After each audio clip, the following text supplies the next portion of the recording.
Do niggas be feeling this their responsibility to let you know who snitched or not? Is that the responsibility of the real nigga today? You know? I think everybody got to decide what is the best thing for their individual experience. I think it's a decision to be made. Am I handling my business in a way that is going in a direction that is most beneficial for my family? And am I in somebody's business and I don't have no business in their business? Because this ain't my business. There's rules that apply to being in somebody's business, just like it's rules to apply if this man did do some bitch ass. If he did do that, who's responsible for that? Because that's the first thing you want to know, because you can't do something to everybody. There's consequences for that. So it's like you got to find out what's what. And then it begs the question, why are you in this person's business? Who are you? You said earlier, that should be the man that was impacted and his people's responsibility. It don't have nothing to do with you. I was always told it don't have nothing to do with you. Yeah, but that don't service the Coliseum. The Coliseum want to eat them alive, and they want them to eat each other alive. So niggas need those clicks, man. Yeah, as long as it's them. It just puzzles me for dudes who consider themselves to be of a certain way of life, or I came from that, or that walk, or that code. It just puzzles me. Everybody wants things. You get me?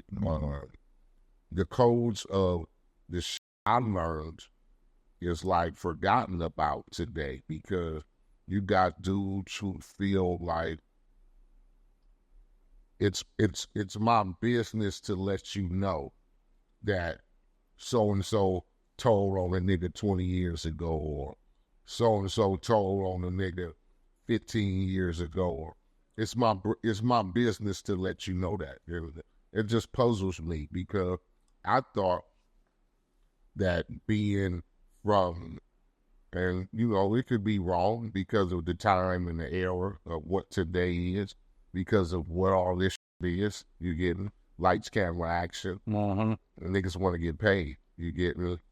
The authenticity of being from the streets has been forgotten, because I can make a check, nigga. You feel me? Yeah, I can get followers, and I can get clicks and views, and it just puzzles me, because there's certain things that you're supposed to be able to hold true, and especially for a man. I just think like niggas just forgotten about that code of what is and what isn't. Yeah. If you fall into that lifestyle of having to create content, you get me? Right. And like I told you, that puzzles me. Like, what do you mean? Create some content. Nigga, we just sit up and talk to the homies and try to have just conversations about it. We don't sit up and get in a circle on the round table before the show start and go, so what we gonna come up with today? That's right. It means like creating content. That like we don't like that shit puzzles me, man. Yeah, we vibe. We vibe it. Vibing is different than creating content. Vibing and capturing moments is a superior thing. And I think that there was more authenticity in the culture back when we were doing that. We were just catching vibes, and we were spitting about what we was really dealing with. It's just the Hunger Games now. It's all just a reality TV show, and a person get enough popularity to make them a couple bucks. It's a vocational opportunity now to tear somebody down, to be in somebody else's business. And it just was a time in life where that wasn't a permissible thing to do.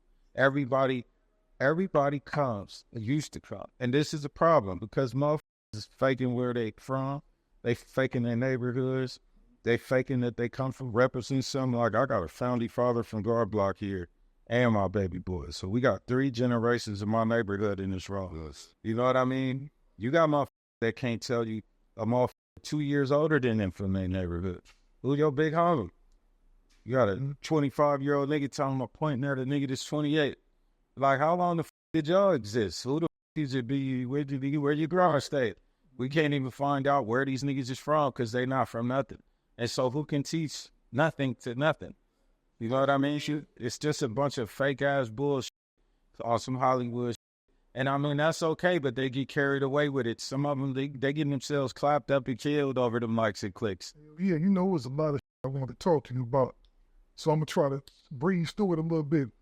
When you was locked up, and then I'm going to get out the locked up phase. So you was releasing albums and shit. On the set, yeah, I was playing. All over a phone. On Billboard charts. On Billboard charts. And I saw that shit tripping me out. I said, man, this nigga's just walking around the streets free. You can't throw the album out. This man releasing stuff free as hell. So, you know what I'm saying?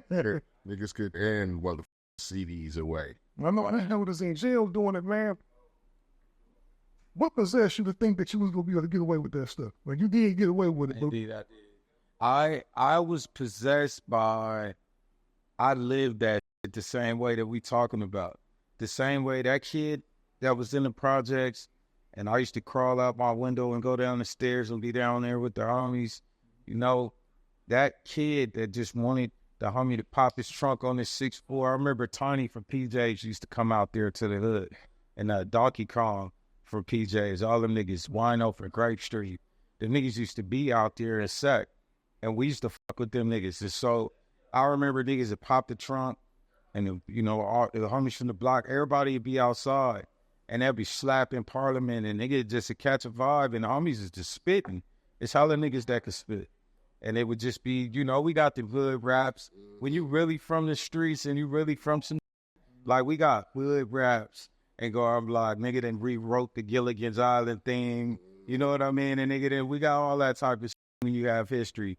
So I was vibing. And I feel like I lived hip-hop.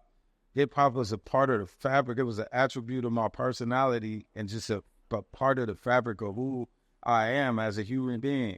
It's being in the house from Midnight Star, Atlantic Star, with, you know what I mean? Planet Rock days, The Message, Rapper's Delight. I lived it. Here comes Run DMC, here comes LL, here comes Rakim, we Toddy T, nigga, Battle Ram, nigga, here comes 6 in the morning, here comes Colors. Like, I remember the stages of that, and it's just in my DNA. So if I couldn't have made them songs, I would have wrote them anyway, because that's what I do. That's like oxygen in me. So I was writing the songs, and then opportunities to record them off kept presenting themselves, you know? One of them was because he thought I was dope. He was a fan, and he just thought I was too dope to not be doing my thing. Motherfuckers helped me do what I needed to do. So, like, it was a fight against the government. They filed a son of Sam lawsuit, don't even beat that. It got struck down by the Supreme Court. They was big mad. There's no rule. There's no rule against possessing a cell phone in 1999 or 2000. There's no rule against me having literally the California Code of Regulations hasn't entered that rule into this book yet. So I'm reading the rules, and I could see what's not against the rules too. I'm not just looking at what is in the rule book. I'm looking at what isn't. Right. So, okay, if I get this DAT recorder in here, they don't got a rule against that. So if they find it sitting there, they can't write me up for nothing. They can't even with me. It's just a slap on the wrist. Yeah, that recording, all of it. I had all kind of in that bitch. Hell yeah, regular. Gangster Chronicles, we gon' tell you how it goes. If I lie, my nose will grow like Pinocchio. We gon' tell you the truth and nothing but the truth. Gangster Chronicles, this is not your average show.